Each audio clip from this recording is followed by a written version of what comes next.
Welcome to No Room for Phonies, episode 56, top 10 podcasts of 55 that we've done. Nice. I think this is a good idea because the listeners are going to be able to, if they've started listening more recently, they haven't gone all the way back, they can choose what they can. Yeah, it's fun. And I'll publish both our top 10s. Okay. On the blog. Website under inspiration. On the show notes, as they are called. Well, no, I'll put it in inspirations on the on the blog. So anyway, I wanted to talk about my green light moment because I was going to do that every time now. Instead of cocktails, We're having green light moments. And I want to say that the book Nerve that I read, Women and Leadership, contained my green light moment. And it says, and I know I've put this on Facebook as well since then, and it's a Brene Brown saying where she says, I keep a small piece of paper in my wallet with the names of people whose opinions matter to me. And I just... But that was from McConaughey's book? He quoted her? No. Oh, the green light moment. The idea came from his book. The idea of a green light moment. The Nerve, the Women in Leadership book. Yes. They are the ones. They quoted Brene Brown quite a few times, actually. And it's actually a really good book. Mm-hmm. But this idea of really making sure that the people that you listen to in your life are people whose opinions really matter to you, and not to get kind of caught in the shuffle of, online and, celebrity and all that other stuff, but to really, and I like how she says, I keep a small piece of paper in my wallet. Yeah. It's not like a ticker tape. It's a small piece of paper. So that was my green light moment. You don't have to have one. Well, I have to read McConaughey's book. So Yes, I still hasn't read that. So that's okay. It's busy, back to work kind of thing. And then my book recommendation is Cloud Cuckoo Land by Anthony Doer. And I just thought it was a beautiful, thought-provoking story, and that it was really brilliant. And you have to delve in. It's over 600 pages. And it goes from... Lots of layers of connected and apparently disconnected, but eventually connected characters. Yes. And it spans 1800s all the way to the future. Yeah. It's quite... But I think if you're reading it and you're overwhelmed by it, I think you have to stop and appreciate the creativity of how he put together this story. It's quite brilliant. Mm-hmm. And I think he's a great author. Well, and I'm only probably a tenth of the way into it, but the storytelling of just certain individuals and their circle of family or friends is just one little moment of their lives is such a well-told story. Yeah, he's a great storyteller. So anyway, I would really recommend Cloud Cuckoo Land. And then as a podcast discovery, I'd like you to try Revelations. Jennings Brown's previous podcast, The Gateway, told the story of one woman's passionate following and examined whether it was in fact a toxic cult. And then in this 6-part one of Revelations, Brown investigates the Fellowship of Friends, which is a California cult, and until 2015, an actual winery. And there are blend. Sexual assault allegations against its founder, Robert Earl Burton. So this is a 6-episode podcast that investigates that? Yeah. Oh, that sounds cool. And then ultimately, the believer's blind devotion to the morally questionable Burton is just fascinating. I mean, anybody who's read or watched anything about cults, and I would just always think, in this day and age, would there be people who would still get sucked into things? And we've found that in a lot of different ways. So anyway, it's called Revelations, and I think it's a 6-part series, and I haven't listened to it yet, but I am going to, because it's one of those ones that you could listen to at night and fall asleep. And Right. Well, and you could do it while you're cooking instead of audiobooks. Yeah, I'm just finishing an audiobook, and then I'm going to listen to this. All right, are you ready? The top 10 podcasts of 55 podcasts that we you, I, well, mostly them. you for the first. Some other people have been involved, Yep, have done. Absolutely. So my first one was the women in leadership one. I liked that one because partially I get to talk about people who were part of my leadership journey and who I really admire and respect, and some of them are on that little piece of paper in my wallet. So is that but there was another one where it was top 10 something about women, but this was an earlier one. Yes, right? women in leadership. So what was your number one? I didn't put them in particular order. It doesn't matter. I just have them in order of chronology. Yeah, me too. Okay, so I like the one that you and Claire did, parenting adult children. Okay, yeah, that's a good one. Because it's a good one to listen to. I was in the room when you recorded it, and I know it was hard to do. Yeah, but it had a lot of good. Like for people who are making that transition. I would like to listen to it, and then you and I do it again. Actually, yeah, I've been making a list of podcasts for this year, so I should actually probably make note of that. The parenting adult children part 2 And then the second one I chose, and you're right, mine are in chronological order because I just went through them, right? Yeah. Is Adaptability for the Win. It was quite popular, and I think that people found it was kind of funny, but still had a lot of meat and meaning to it. Yeah. So that one. What's your next one? My next one was Love Means Healthy Boundaries.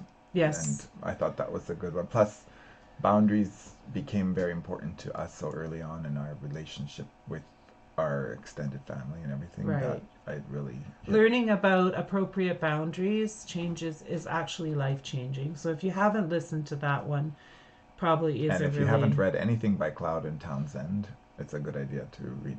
Henry Cloud is the more prolific book writer about it, but yeah.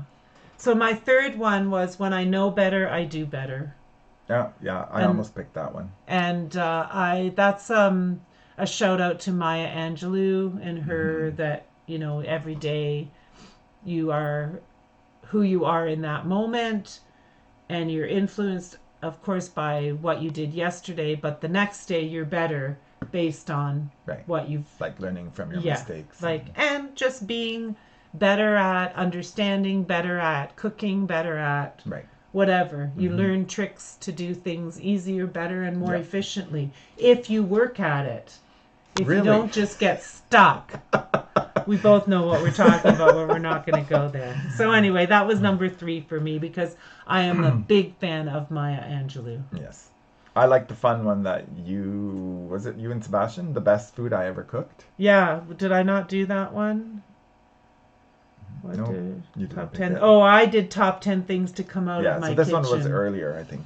The best food I ever cooked. And so I want to do another one about food this time, about everything we cooked in a month. Oh, that's a good idea. Because I keep track of our meals, like our dinners. Yeah. And I thought so what is it going to be, like a listicle of the things? Yeah, and just talking about how we try to manage good nutrition by planning our meals. And, well, I try to manage good nutrition by I help execute sometimes. Yes, you do. But anyway, so I did the kitchen ones. I think the kitchen ones are fun, and I also continue to post a lot of those recipes on the blog. So anyway, and then I chose The Impact of History. Oh, that was a good one. Yep. Yeah, that was the one I think. Oh wait, you just did 2 in a row. Oh no. I know. What did I miss? I did 2 in a row because I jumped to 10 things that come out of my kitchen. So you should have actually gone now. But, right, no problem. But anyway, The Impact of History was the one where we had people come in and say what they thought were the 10 most impactful things that happened in history, and we all shared. I kind of like those. Yeah, it was nice to have the. Yeah. So someday again we can have. Yeah, we can have a few random guests again. Well, at the maybe somebody that's out there listening would like to participate. It's all virtual, so. Well, I'm trying to maybe convince some friends of ours that if we did one on the 10 most impactful books that you've read, that they might come on. And certainly Zachary, that would be our son Zachary would be interested. Well, even Sebastian would now because he's been listening to a lot of books. Yeah, he's been reading and listening to a lot of books. Okay. I have 2 then. So The Evolution of Motherhood. I thought that was. I didn't choose that one. I thought that was a really good one. it made me think a lot, well, of you, but then also the fatherhood aspect of it. So maybe that's a follow-up. A follow-up, yep. The Evolution of Parenthood. Well, we can do a fathering one first, and then we can do a joint one. Yeah. And then family. Oh, the movies. When that's what I chose that one too. Family favorites, movies and TV shows. That was a lot. Because that was like in the middle of the pandemic, and we did it in Sebastian's room. Yeah. And it was just fun. We were all kind of there together, even if some of us were virtual, and that actually was really fun. And then I liked the part 1 and 2, living your best life. I thought that there were a lot of good things in there about how to like just get on with it and live the life that you're meant to live without a non-apologetic, expectationless life. Speaking of, living an expectationless life was the next title that I chose. Yeah, I think the more that I have like kind of grown into not having expectations of people and just living a mindful life, the more peaceful and relaxed and happy that I have been as a person. Mm-hmm. So I think that is a really good one. And then I really enjoyed doing the defining success with Sebastian. I think if you're interested in reading some of his stuff, because he actually has we'll share links to. We'll share a link to his blog, because he just wrote a very interesting passage on an interesting little article on his perceptions of life, and it's very interesting, the Gen Z or Gen Z perspective. Anyway, if you have a Gen Z in your life, I think for me it was kind of a discovery, because sometimes I find him, let's just be honest, we find our children annoying sometimes. Well, not the children, their behavior. Their behavior. I love the child, and he's brilliant, and both our kids are, good, smart, hardworking people, but annoying at times behavior. Yes. So it's a generation just thing. Listening to him talk about what is really behind all those habits of dropping clothes everywhere and never cleaning up after yourself and all this stuff. Yes, but also what we learned in that the neuro programming, whatever the that brain was called, one? the brain one, all about some of those things is very good too. So anyway, I liked the defining success with Sebastian.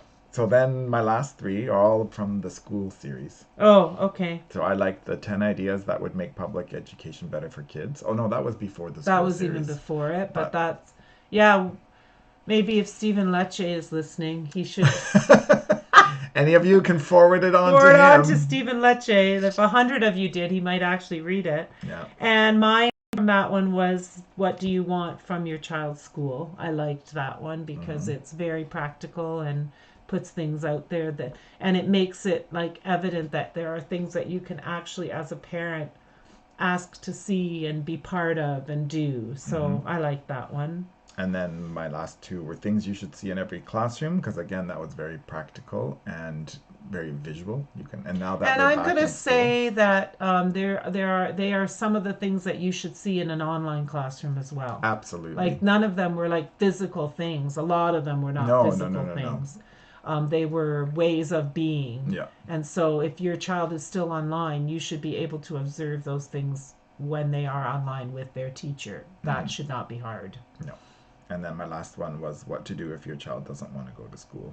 Yeah, that's an important one. And I think people... Well, thinking about my parents, they did the best with what they knew, but there's so much they could have done differently when it came to me with some of my school issues. Well, and I think one of the other things that I want to do is that idea that you believe that people are doing the best they can. I think there's a podcast in there for sure. And my last... No, I've already done. I only have my last one, right? Because I did 2 at once. The third one from the end there. Yeah, top 10 blessings from my past. It was really good for me to go back and like look at my past from a different perspective. So if you listen to mine, you might be motivated to kind of take a perspective on your own past of the things that you learned, even if it was a traumatic or bad thing.